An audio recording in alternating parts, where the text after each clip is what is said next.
So good morning, Eleanor. Great to see you again. Great to see you, Doug. And so for our listeners out there to this podcast, this is a new initiative of the LeaderVision Collective to engage leaders within the broader Canadian community on perspectives around leadership. And again, today I'm joined by Colonel Eleanor Taylor, who is both a current serving officer within the Canadian Army, but is also operating and standing up Eleanor Taylor Consulting, working with many organizations in the broader private sector.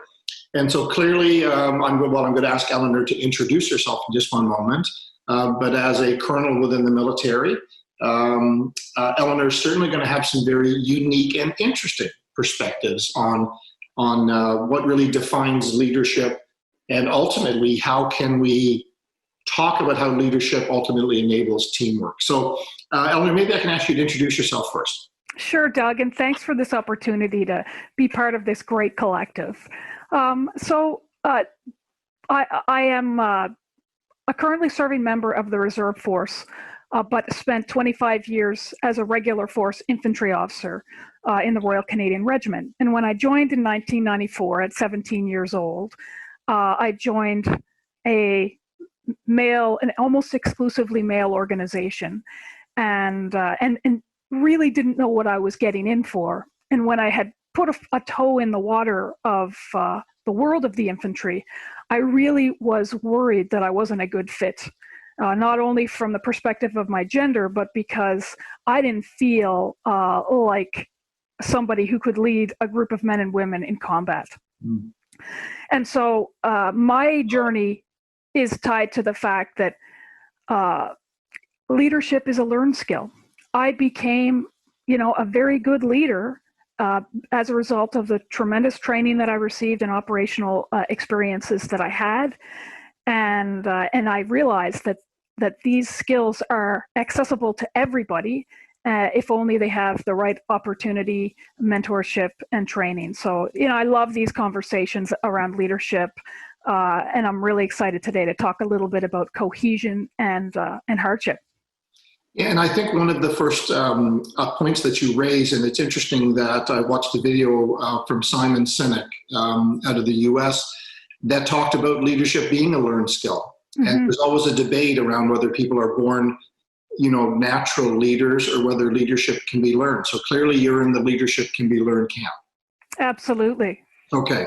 So then part of the discussion that was important for you to bring forward, Eleanor, is a discussion around shared hardship and how mm-hmm. shared hardship is an enabler to cohesion and teamwork. So I'd like to pass the mic back to you to mm-hmm. say, how do you see cohesion and why is it important in today's world? Right. So cohesion is the glue that holds our teams together. Right. And with a cohesive team, you've got a team with higher morale. You've got a more honest team. You've got a team that's going to be compassionate with each other. In terms of tangible outputs, you're going to have lower turnover, and you're just going to have a more effective team. And so cohesion is one of those things that organizations are always striving for. And in the context of the military, cohesion is critically important because it is for each other that we put ourselves in dangerous situations where our lives are at risk. And if that cohesion isn't built, then the ability to fight against that self-protective instinct to stay safe is really receded. And so cohesion is something that we spend a lot of time enabling in the armed forces. And I know that companies, businesses, academic institutions are all seeking that cohesion.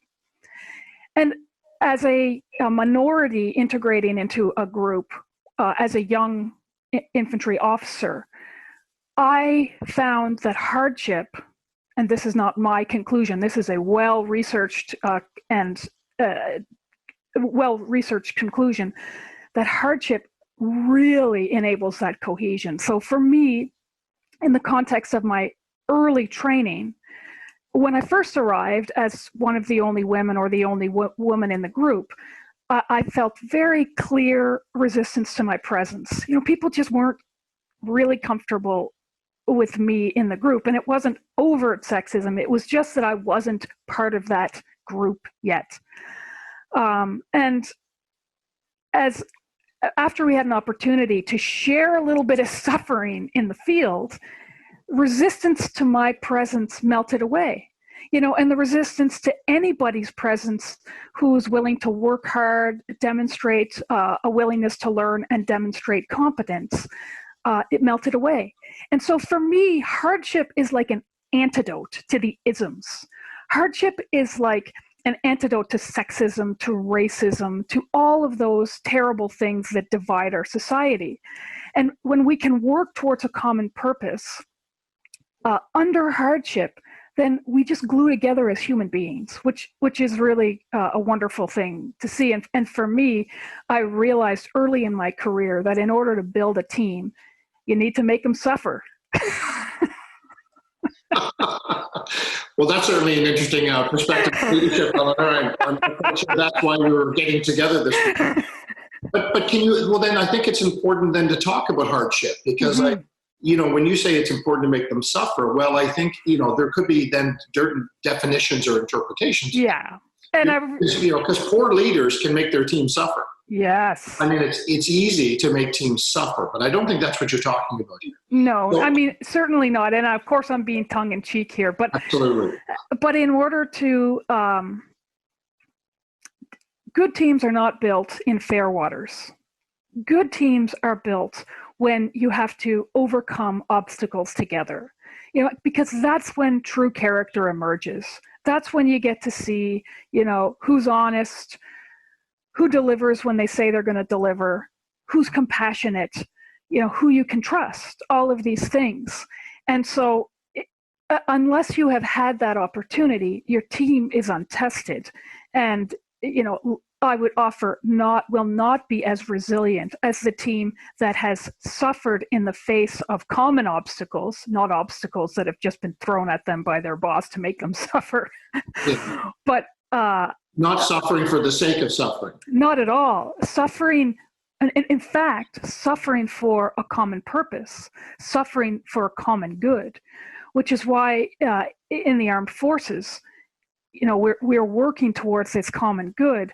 And so all of that suffering, has a very worthy purpose. And so, and in businesses and academic institutions, there are also worthy purposes that people are prepared to suffer for if you give them, the opportunities and the right support. And so the funny thing that I find about this conversation around resilience right now, because here we are in the pandemic and we have people who are really struggling for lots of really good reasons associated with the isolation and the uncertainty. And so people are asking, how do we engage our teams and keep them strong? How do we build resilience in our teams in the context of this pandemic? And for me, the irony is that the pandemic is in fact a wonderful place to build greater cohesion. It is that hardship that we all face. And if certainly would never have asked for it, hope for it to be over soon. But, we have all of this adversity that we have to face together. And if we can, band together within our organizations to face that adversity, then you will come out on the other side with a really cohesive team that's loyal to you and to each other. And I mean, it's not a simple, well, perhaps it is a simple recipe, but it's not, I don't pretend that it's simple. I don't think that just because we have this tremendous hardship all around us that we're going to all come out better teams. Certainly we need to have, real directness and honesty in our communications. We need to take time to be compassionate with each other and really help each other. So, reaching out to that person who is struggling because of isolation or depression or financial insecurity, and taking tangible steps to help them. If your teams can do that with each other, it's going to build tremendous loyalty, compassion, and a great team moving forward. You bring a point. As I'm listening to you, I think you're making a very, very good point here. I mean, the pandemic, as an example, has put all of us under hardship. But it's about the way that teams are coming together because they're being properly supported. The hardship is there. It is a reality. Mm-hmm. And so if a hardship is forced upon a team, then would you agree that maybe poor leadership is teams that are unsupported through the hardship, and great leadership is teams that are fully supported in a trusted environment under hardship? Yes. Is there a way to define a difference here? Oh, I think so. And I do also think that, the other elements of leadership are critical to translate this hardship into cohesion on the other side. And that is, a clear vision, a clear vision about how it is we're going to get through this together, and having that vision communicated. And even if leaders, leaders are hard pressed to offer a vision of total clarity because there's so much ambiguity in this pandemic. Mm-hmm. But what they can do is make good, well-informed decisions and communicate those decisions so that people understand the environment that they're in, and they feel like they're part of something that's, that's moving in a good direction in spite of the adversity. And the other thing that I would offer is, if you struggle to find a greater good in the business that you do, well, there's lots of opportunity for organizations to support the greater good. So even if it's something as as ordinary as contributing collectively to a food bank within your community, by doing these compassionate acts together and binding people together for the cause of good in the face of adversity, you are going to end up with a stronger team, a team that's more loyal, compassionate, and efficient, effective. So what would you recommend then an organization do from a forced hardship perspective to start the process of engaging resilient teams, or even just, I know many organizations are just starting to really think about what resilience means mm-hmm. for their organization. But if you were sitting in front of, a corporate executive who said, I need to build resilience in my teams, what would you suggest they do? In what form does forced hardship take? Can you structure forced hardship? I'd love to understand what you would advise that person to do.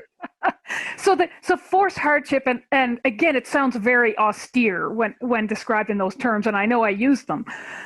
But hardship can come in many forms. It can be, the environment that's around us, that is a pandemic, but it can be, having people work collectively towards a deadline, and really coming together to work towards that deadline, and then celebrating the completion of the task. It can be, any objective that your business has. If you can bring people together and have them work collaboratively under either short timelines or conditions where they get to experience some degree of hardship together, there's a good start.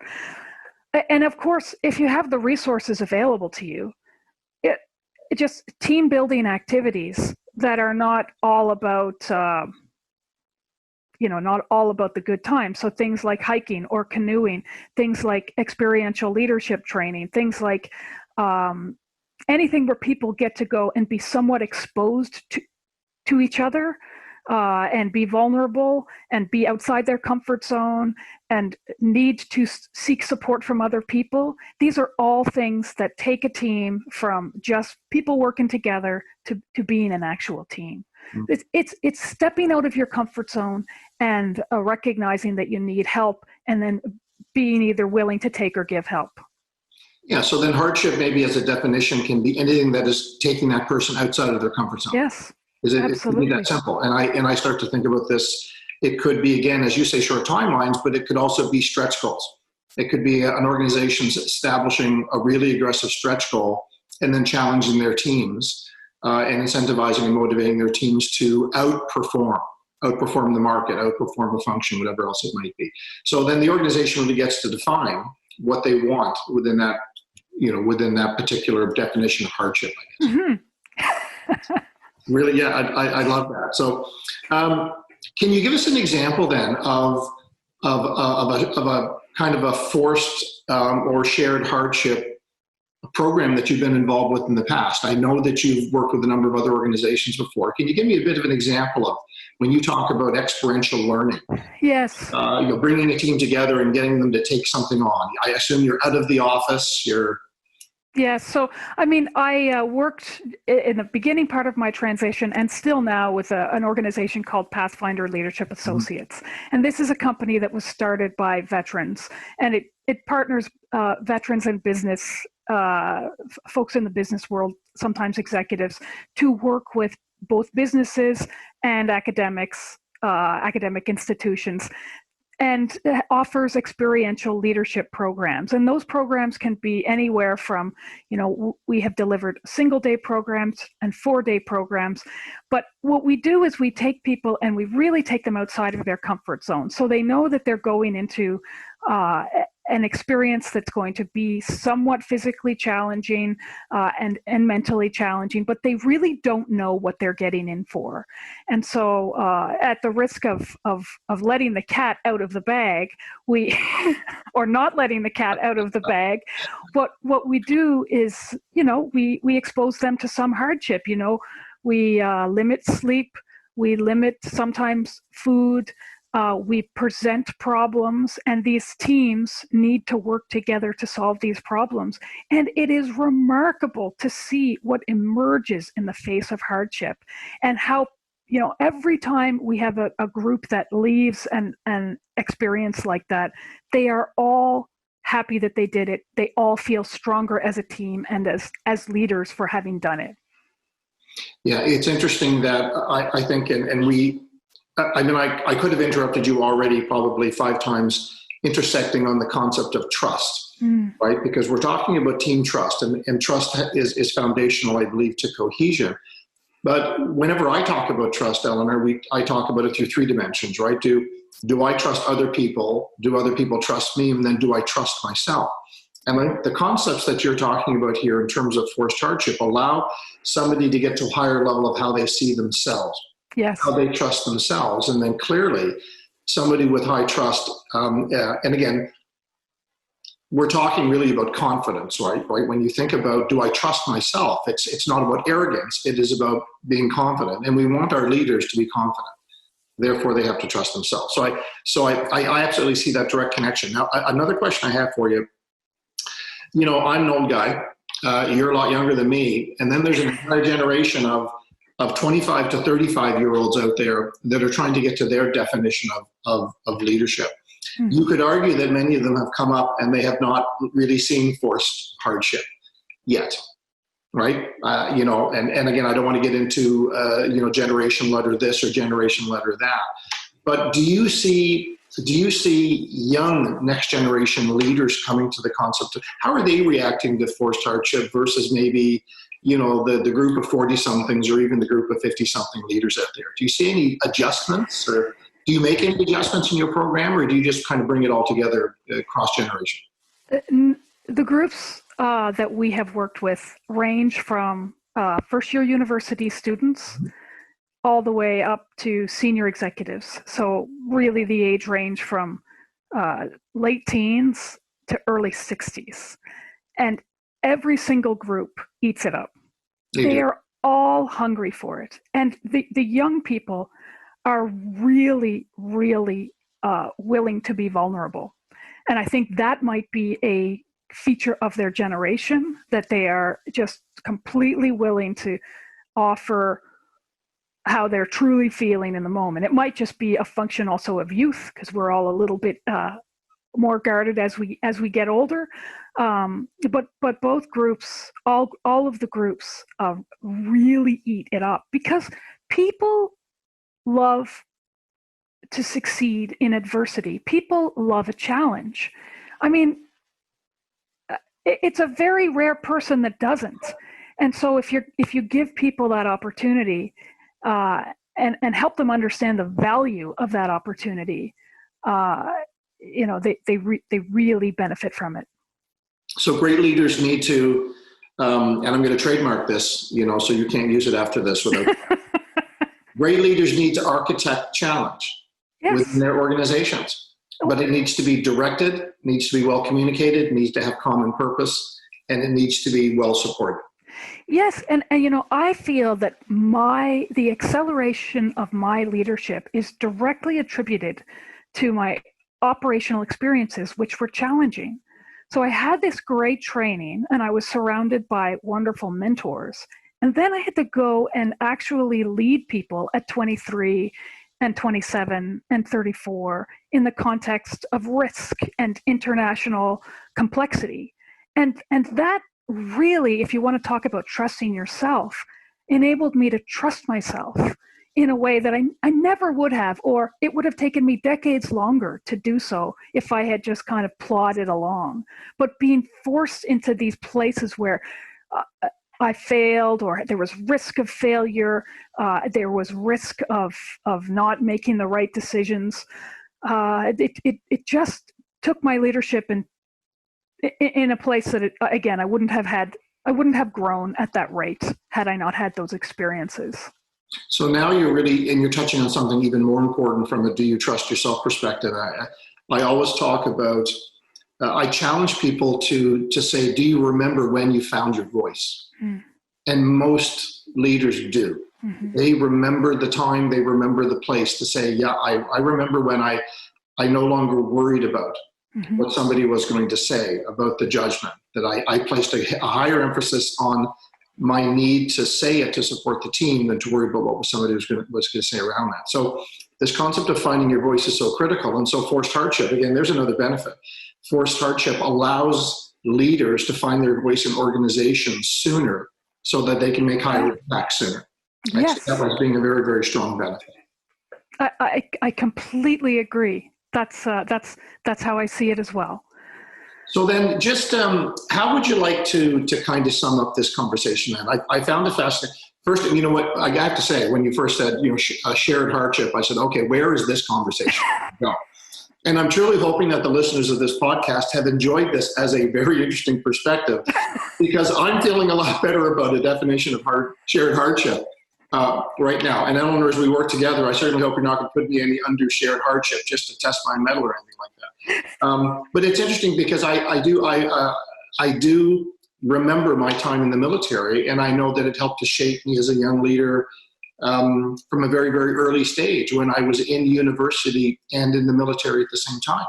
And I remember my university professor saying, you just seem to be different. You seem to be ahead of the rest of your peers.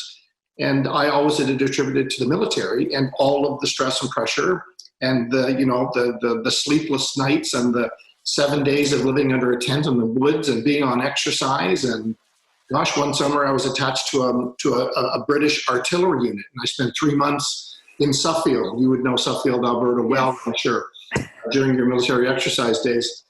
But those things shaped and changed me as a young leader, and I can clearly look back and reflect on it now. It was all shared hardship. It was all forced hardship. So then how would you like to wrap this conversation up? What are a couple of key messages that you'd like people to know about forced or shared hardship? Well, really what I wanted to talk about, and hardship is central to it, but is to consider, as you said it so well, that hardship, forced hardship, shared hardship yields cohesion. Mm-hmm. Cohesion yields resilience. And in this time of the pandemic, where teams are struggling to find resilience, to build resilience, just feel reassured in the fact that the environment that we find ourselves in creates a perfect opportunity for you to build the cohesion of your team. And sometimes people ask themselves, well, how can I build cohesion when we're all working in this dispersed, isolated way? But I will say this, It's easiest to build cohesion and share hardship when you're together. I mean, that is the most rapid way to do it.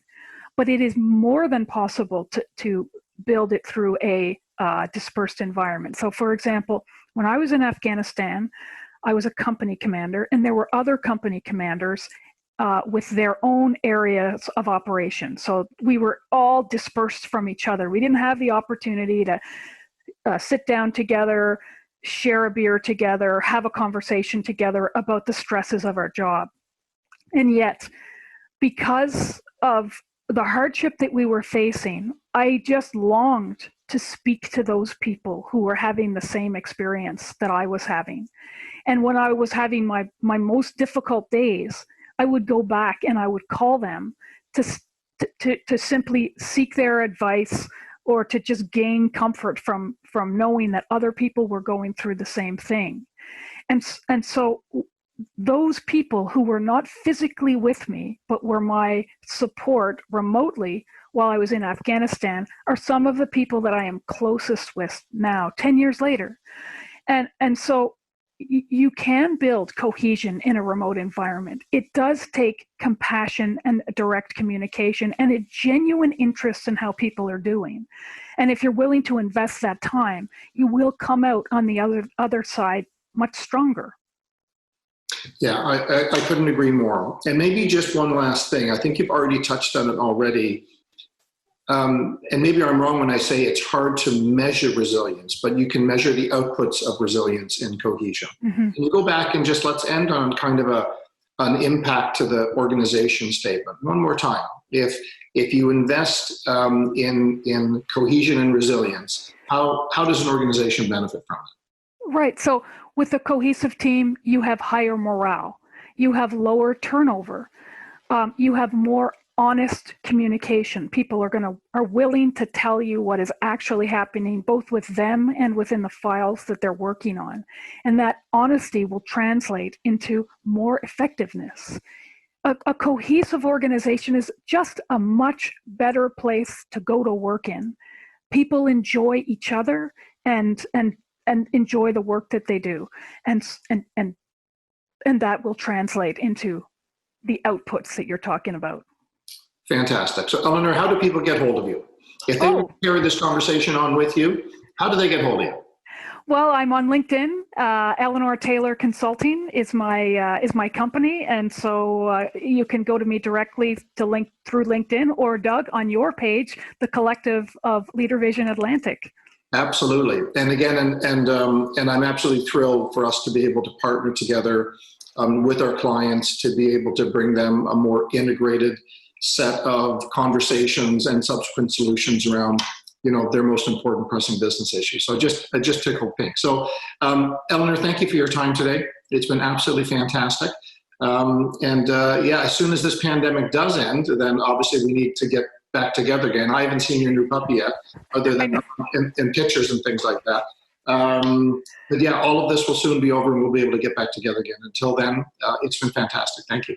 Thank you, Doug. It's always a pleasure. I always enjoy talking to you so much.